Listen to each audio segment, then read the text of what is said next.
Hello friends, Miss Sarah here and welcome to another day of online learning. Today is Monday, March 30th, 2020.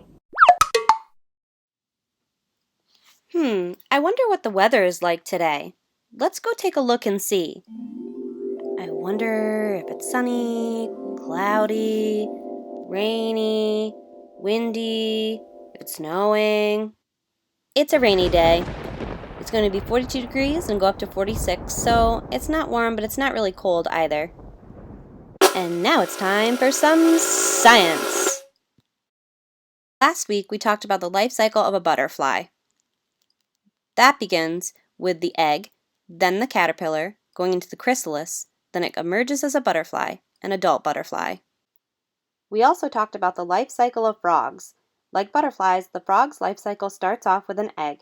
Out of the egg hatches a tadpole which swims around in water. As it develops or goes through metamorphosis, it grows back legs and at that point is called a froglet. The froglet's tail disappears into its body as it uses it for food, grows front arms, and eventually turns into an adult frog. The next animal life cycle we are learning about is the chickens. With the help of the book Egg to Chicken by Rachel Tonkin and illustrations by Stephanie Pfizer Coleman, we can see each stage of the life cycle as we learn. Laying an egg. A female chicken is called a hen. She makes a nest with straw. She lays her eggs in the nest. Hens can lay eggs any time of year, laying one at a time. Each egg has a new chicken inside. At first, the chicken inside the egg is just a tiny dot. This isn't the yellow part of the egg you might see from the eggs we use to cook. That yellow part is called the yolk. It's the food for the baby chicken as it grows inside the egg. That tiny dot is called an embryo. Sitting on the eggs is called brooding. The hen sits on the eggs to keep them warm. By keeping the eggs warm, the embryos can grow bigger and bigger. Brooding also keeps the eggs safe. The embryo grows bigger each day. After a while, it begins to look like a little chicken. Here are some pictures of what the chick would look like each day.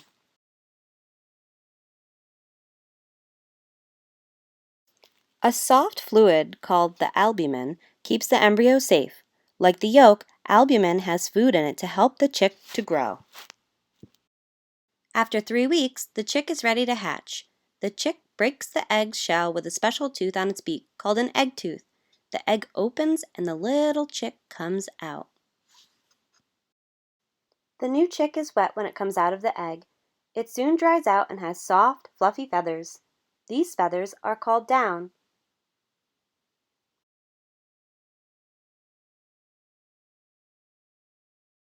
Chicks can walk soon after they hatch. The chick grows bigger. After a few weeks, it grows new feathers. It loses its down. It starts to look like an adult chicken. In a few months, the chick is fully grown. Chickens peck for food from the ground, for things like seeds, worms, and other bugs.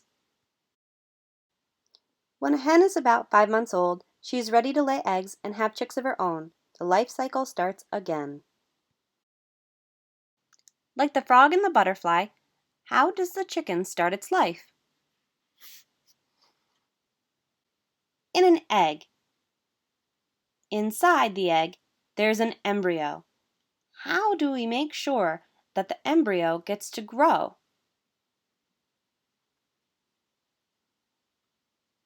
The mother hen broods or sits on the eggs to make sure they stay warm.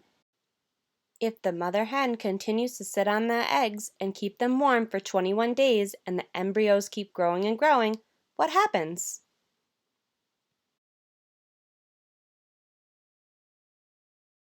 The embryos have been able to grow and out hatches a chick.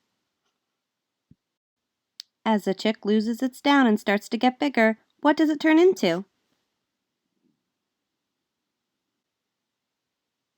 An adult chicken. It can then start the life cycle over again by laying eggs of its own.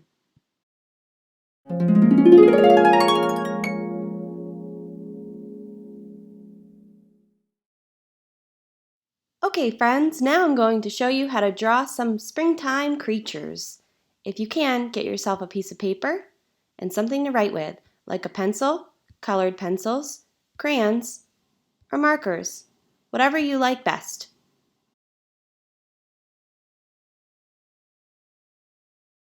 Okay, friends, today I'm going to teach you how to draw a ladybug. First, we draw an uppercase T. Draw a line across, then go to the middle of that line and draw another line down. Next, we make the big black shoulder-looking part of our ladybug on top of that letter T. So go to one side of the top of the letter T and draw a curve up and around to the other side of the T. Nice job! We call this a semicircle. That's because it looks like half of a circle. So we're going to call it a semicircle. There are going to be more semicircles throughout this drawing. To get ready for the wings, we go to the bottom of our letter T and draw two little lines out from the bottom. 1, 2. This is going to help us make sure that our wings stay kind of even. It's okay if they're not. So let's go ahead and try and draw those. Let's go to the top of the letter T and go out from the top, around and down to the sides to meet up to that line. Down, a curve, and then up. And that's one wing. And for the other wing, we do the same thing on the other side. Ready? Down, curved, and then a sharp point up. There you go. They're kind of tricky, so don't worry if they're not exactly the same. Most ladybugs' wings aren't the same anyways. So that's perfect. Now we need to give our ladybug a noggin. On the tippy top of our ladybug parts, we're going to make another semicircle, but much smaller than the one we made before. Up and around. We're going to add 2 little circles for the ladybug's eyeballs. 1, 2. On our ladybug's head, we draw 2 squiggly lines for its antenna. 1, 2. Now we add 6 legs. Ready? 1, 2, 3, 4, 5, 6. Nice job! There are 6 ladybug legs. There are 6 because insects, like ladybugs, have 6 legs. Wonderful job, my friends! What else does a ladybug have? Spots! To make the spots, start with 2 on the big semicircle. 1, 2. Then we need to draw circles on its wings for the spots. Draw as many as you'd like.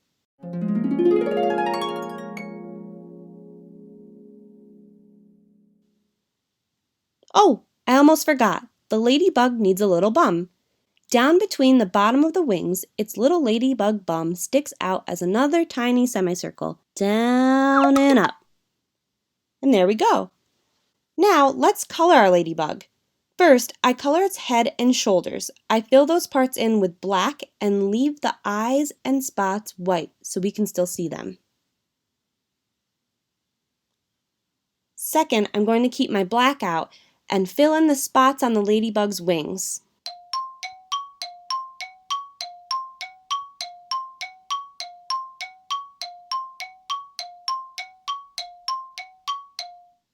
Last, we color in our wings. I'm using red, but you can use whatever color you'd like. Excellent art, friends! Now it's time for a story. The title of the book is Swimmy. It's written by Leo Liani. That's the story's author. A happy school of little fish lived in a corner of the sea somewhere. They were all red. Only one of them was as black as a mussel shell. He swam faster than his brothers and sisters. His name was Swimmy. One bad day, a tuna fish, swift and fierce and very hungry, came darting through the waves. In one gulp, he swallowed all of the little red fish. Only Swimmy escaped. He swam away in the deep, wet world. He was scared, lonely, and very sad. But the sea was full of wonderful creatures, and as he swam from marvel to marvel, Swimmy was happy again. He saw a Medusa made of rainbow jelly.